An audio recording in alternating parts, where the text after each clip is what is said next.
بسم اللہ الرحمن الرحیم۔ دوستو، ہم اس ویڈیو میں صلح حدیبیہ کی شرائط اور اثرات ذکر کرنے والے ہیں۔ صلح حدیبیہ سیرت خاتم النبیین رسول اللہ صلی اللہ علیہ وآلہ وسلم کا وہ عظیم الشان کوشہ ہے جس نے اسلام اور مسلمانوں کی تاریخ کا دار ہی بدل کر رکھ دیا۔ جو نتائج و ثمرات مسلمانوں کو بہت سی جنگوں میں فتوحات حاصل کر کے بھی حاصل نہ ہو سکے، وہ حدیبیہ کے مقام پر صلح سے ہی حاصل ہو گئی۔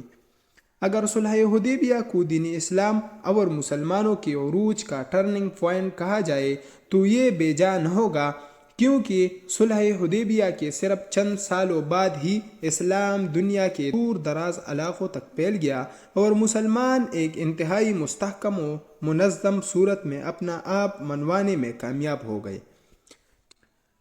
6 ہجری ذی القعدہ کے مہینے میں رسول اللہ صلی اللہ علیہ وآلہ وسلم نے خواب دیکھا کہ آپ صلی اللہ علیہ وآلہ وسلم اپنا صحابہ کرام رضی اللہ تعالی عنہم کے ساتھ مکہ مکرمہ داخل ہوئے اور عمرہ ادا فرمایا۔ نبی اور رسول صلی اللہ علیہ وسلم کا خواب بھی وحی الہی ہوتا ہے۔ صلح حدیبیہ سے قبل ایک ایمان افروز اور عشق رسول صلی اللہ علیہ وآلہ وسلم سے معمور ایک ایسا ان میں نقوش چھوڑے والا واقعہ رونما ہوا جسے بیعت رضوان کے مقدس نام سے یاد کیا جاتا ہے۔ حدیبیہ میں پڑاؤ ڈالنے کے بعد رسول کریم صلی اللہ علیہ وآلہ وسلم نے حضرت عثمان غنی رضی اللہ تعالی عنہ کو سرداران قریش کے پاس یہ پیغام دے کر بھیجا کہ ہم مسلمان جنگ کے ارادے سے نہیں آئے بلکہ ہمارے آنے کا مقصد صرف بیت اللہ کی زیارت و طواف ہے۔ حضرت عثمان غنی رضی اللہ تعالیٰ عنہ نے ابو سفیان اور دیگر سرداران قریش تک خاتم النبیین حضور سرور عالم صلی اللہ علیہ وآلہ وسلم کا یہ پیغام پہنچایا۔ قریش مکہ نے آپ صلی اللہ علیہ وآلہ وسلم کو بیت اللہ کی زیارت و طواف کی پیشکش کی، لیکن حضرت عثمان غنی رضی اللہ تعالیٰ عنہ نے یہ کہتے ہوئے آفر ٹکرا دی کہ جب تک رسول کریم صلی اللہ علیہ وآلہ وسلم طواف نہیں کرے گے تب تک عثمان بھی طواف نہیں کرے گا۔ یہ جواب سنتے ہی قریش مکہ نے آپ کو پکڑ کے بند کر دیا اور اس کے ساتھ یہ افواہ بھی پھیلا دی گئی کہ سفیر رسول حضرت عثمان غنی رضی اللہ تعالی عنہ کو شہید کر دیا گیا ہے۔ جب یہ خبر خاتم النبیین صلی اللہ علیہ وآلہ وسلم تک پہنچی تو آپ صلی اللہ علیہ وآلہ وسلم نے ارشاد فرمایا کہ جب تک ہم عثمان کے قتل کا بدلہ نہیں لیں گے یہاں سے کسی صورت نہیں جائیں گے۔ یہ فرما کر آپ صلی اللہ علیہ وآلہ وسلم ایک درخت کے نیچے بیٹھ گئے اور صحابہ کرام رضی اللہ تعالیٰ عنہم سے جان نثاری کی بیعت لی کہ اگر لڑنا بھی پڑا تو ثابت قدم رہیں گے۔ سب سے پہلے حضرت ابو سنان اسدی نے بیعت لی۔ حضرت سلمہ بن اکوع نے 3 بار بیعت کر کے یہ پیغام دیا کہ ہم خاتم النبیین صلی اللہ علیہ وآلہ وسلم کے ہر حکم پر عمل کریں گے اور اس کی پیروی کریں گے اور رسول پاک صلی اللہ علیہ وآلہ وسلم پر ہمارا من دن سب کچھ قربان کرنے کو تیار ہے۔ خاتم النبیین رسول کریم صلی اللہ علیہ وآلہ وسلم نے یہ بیعت ایک درخت کی نیچے لی، اس لیے اسے بیعت شجرہ کہتے ہیں۔ بیعت کرنے والوں کو اللہ نے اپنی رضا اور خوشنودی کی بشارت دی، اس لیے اسے بیعت رضوان بھی کہا جاتا ہے۔ سورہ فتح میں اس بیعت کا ذکر موجود ہے۔ اس بیعت میں خاتم النبیین رسول اللہ صلی اللہ علیہ وآلہ وسلم نے اپنے بائیں ہاتھ کو حضرت عثمان کا داہنا ہاتھ قرار دیا اور ان کی جانب سے اسے اپنے داہنے ہاتھ پر بیعت کی۔ مسند احمد بیعت کا یہ حال سن کر قریش ڈر گئے اور ان کے سردار یک کے بعد دیگر صلح کے لیے حدیبیہ میں بارگاہ رسالت آپ صلی اللہ علیہ وآلہ وسلم میں حاضر ہوئے۔ عروہ بن مسعود جو قریش کی جانب سے آئے تھے اس نے واپس جا کر کہا کہ اے مکہ کے سرداروں، مجھے بارہا نجاشی قیصر و کسریٰ کے دربار میں جانے کا اتفاق ہوا۔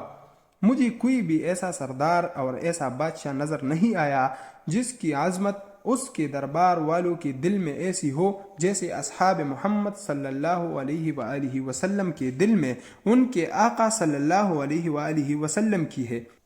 غرض میری رائے یہی ہے کہ اس قوم سے صلح کرنا ہی بہتر ہے۔ بالآخر قریش صلح کے لیے آمادہ ہو گئے۔ بہت سی شرائط طے ہوئی، جن میں سے چند اہم یہ ہے: فریقین کے درمیان 10 سال تک جنگ نہیں ہوگی، اس سال مسلمان عمرہ کی بغیر واپس چلے جائے، آئندہ سال عمرہ کے لیے آئے اور 3 دن سے زیادہ مکہ میں قیام نہیں کریں گے، مسلمان اپنے ساتھ تلوار کے علاوہ کوئی ہتھیار نہیں لائیں گے اور وہ بھی نیام میں رکھیں گے، اور اگر مسلمان اپنے ساتھ ہتھیار لائے تو وہ بھی نیام میں رکھیں گے۔ مکہ مکرمہ سے جو شخص مدینہ منورہ چلا جائے تو اسے واپس کر دیا جائے گا، لیکن اگر کوئی مسلمان مدینہ سے مکہ مکرمہ آئے تو اسے واپس نہیں کیا جائے گا۔ یہ شرط ایسی تھی کہ مسلمان اگر کافر ہو جائے، مرتد ہو جائے تو اسے واپس نہیں کیا جائے گا، اور اگر کوئی کافر مسلمان ہو جائے تو اسے مکہ واپس بھیج دیا جائے گا۔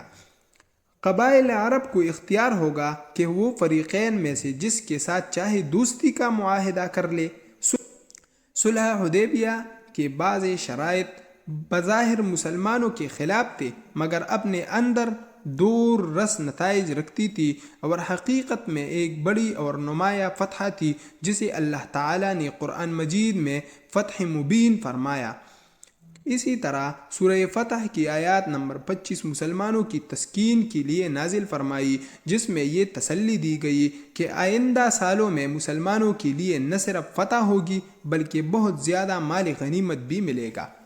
صلح حدیبیہ کے موقع پر صحابہ کرام رضی اللہ تعالی عنہم نے جو تعظیم اور عشق رسول صلی اللہ علیہ وآلہ وسلم کا عملی مظاہرہ کیا، اس سے قریش مکہ کے دلوں میں یہ رعب و دبدبہ بیٹھ گیا کہ جو قوم اپنے رسول کے لعاب و مبارک اور جسم مبارک سے چو کر جانے والے پانی کے قطرے کو بھی زمین پر گرنے نہ دے، وہ بھلا کیوں کر اپنے محبوب کے خون کا ایک قطرہ بھی زمین پر گرنے دے گی۔ لہٰذا اس قوم سے جنگ کرنا گویا موت کو دعوت دینے کے مترادف ہے۔ جب جنگ رک گئی اور امن ہو گیا تو لوگ ایک دوسرے سے ملنے لگے اور اسلام کی دعوت عام ہونے لگی۔ صلح حدیبیہ سے فتح مکہ تک کے صرف 2 سالوں میں اتنے لوگ مسلمان ہوئے جتنے اس سے پہلے تمام مدت میں نہ ہوئے تھے، بلکہ اس سے بھی زیادہ ہوئی۔ تاریخ طبری لکھتے ہیں، قریش کی جانب سے اطمینان ہونے کے بعد مسلمانوں کو عرب کی مخالف طاقتوں کو زیر کرنے کا موقع ملا۔